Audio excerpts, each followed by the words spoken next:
ये जो मैं पजामा कुर्ता पहन कर आया हूं सब ना, ये ओवैसी साहब ने मुझे ईद पर दिया। ओवैसी साहब मुझे टोपी पहनाने की कोशिश नहीं करते और मैं उनको टीका पहनाने की कोशिश नहीं करता। टोपी पहनने से मैं मुसलमान नहीं हो जाऊंगा और टीका पहनने से ओवैसी जो है वो हिंदू नहीं हो जाएगा।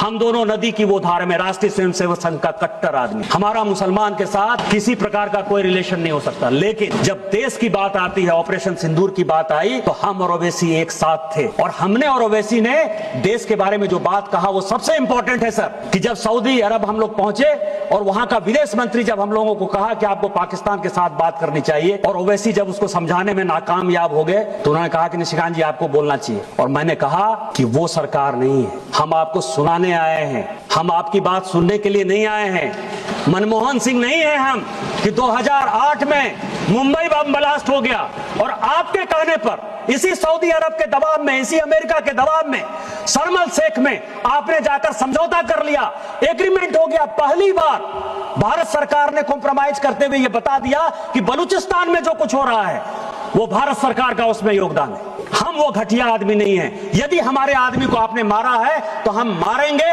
आपको पाकिस्तान को समझाना है तो समझाइए।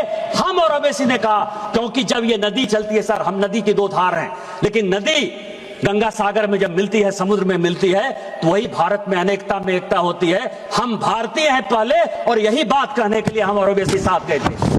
तुम किस हिंदू मुसलमान की बात करते हो? ओवैसी के ऊपर अटैक हो गया, एक बार भी पूछने के लिए गए कि तुम पर गोली किसने चलाई?